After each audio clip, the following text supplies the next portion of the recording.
The problem says, calculate the quantum numbers of the last electron for the elements whose atomic numbers are 26 and 28. Let me tell you a little bit of theory before solving this question.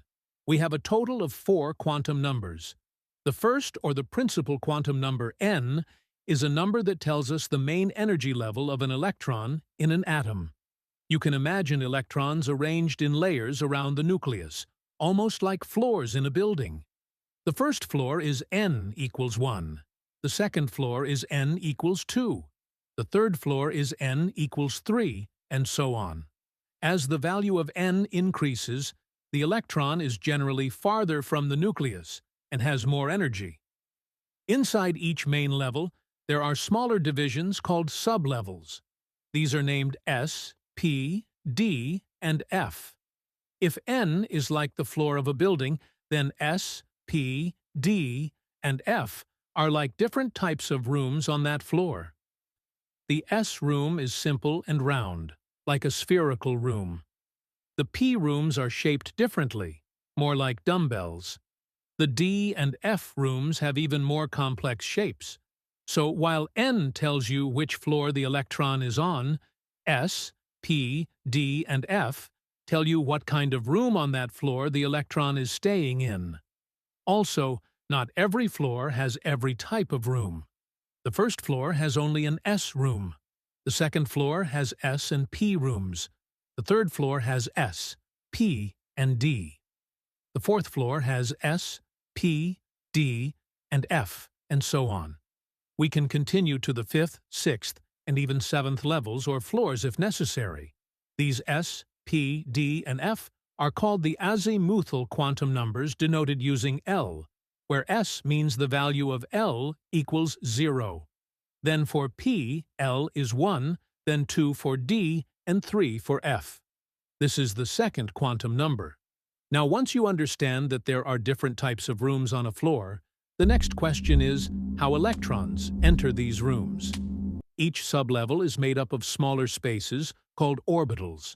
The sublevel S has 1 orbital, so it can hold a maximum of 2 electrons. The sublevel P has 3 orbitals, so it can hold 6 electrons. The sublevel D has 5 orbitals, so it can hold 10 electrons, and the sublevel F has 7 orbitals, so it can hold 14 electrons.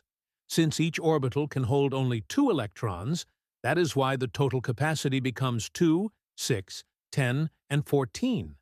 Now, according to Hund's rule, when electrons fill orbitals of the same sublevel, they first occupy each orbital one by one, with parallel spins before any pairing happens. In simple words, electrons prefer to sit alone in separate orbitals first, rather than pairing up immediately. Only after every orbital has 1 electron do they start pairing. This rule applies to P, D, and F sublevels, where there are multiple orbitals.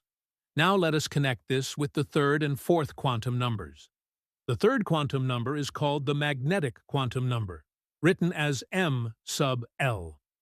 This number tells us which specific orbital inside a sublevel the electron is in. For example, the sublevel S has only 1 orbital, so m sub L can have only one value, which is 0. But P has 3 orbitals, so m sub L can take 3 different values, which are -1, 0, and 1. D has 5 orbitals, so it has 5 possible values like these. And F has 7 orbitals, so it has 7 possible values like these. Finally, the fourth quantum number is the spin quantum number, written as m sub S. This tells us the direction of spin of the electron inside an orbital. Since each orbital can hold only 2 electrons, they must have opposite spins. So m sub S can have only 2 possible values, plus half or minus half. You can think of it as the arrow either up or down. The up arrow is half, and the down arrow is minus half. These are the 4 quantum numbers associated with an atom. Now, how electrons occupy these rooms or sublevels is decided through a scheme where we follow the diagonal arrows drawn like this according to the Aufbau Principle. This tells us that electrons fill sublevels in order of increasing energy. Keep making these diagonal arrows. Now we start counting electrons following this arrow order until we reach the desired atomic number. For atomic number 26, which corresponds to iron, we fill sublevels step by step until we place 26 electrons. So start with 2 electrons here as it is S sublevel.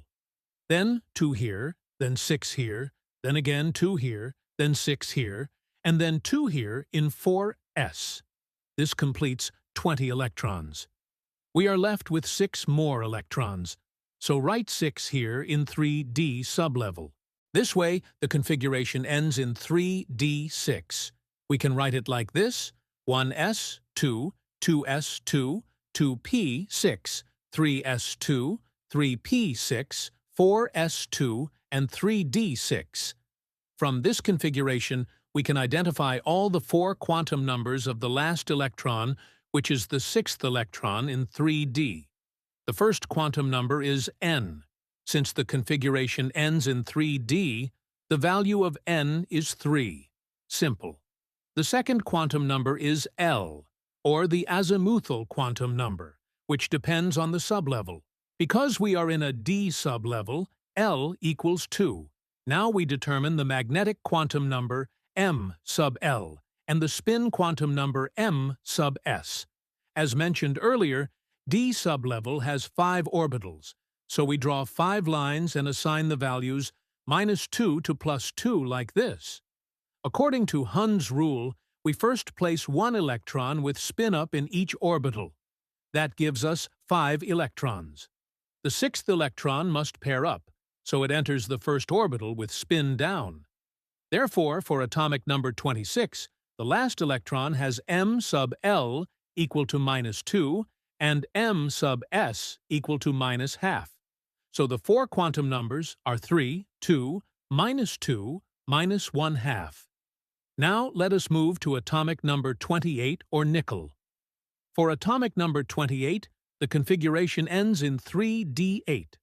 Again, n equals 3 and L equals 2. After placing 5 electrons with spin-up, we start pairing. The 6th goes to -2, the 7th to -1, and the 8th to 0. So m sub L equals 0 and m sub S equals -1/2. The 4 quantum numbers are 3, 2, 0, -1/2. Okay, now let me know in the comments, what will be the 4 quantum numbers associated with atomic number 32? That is all for today. If you found it helpful, like and share this video and subscribe to the channel. So good.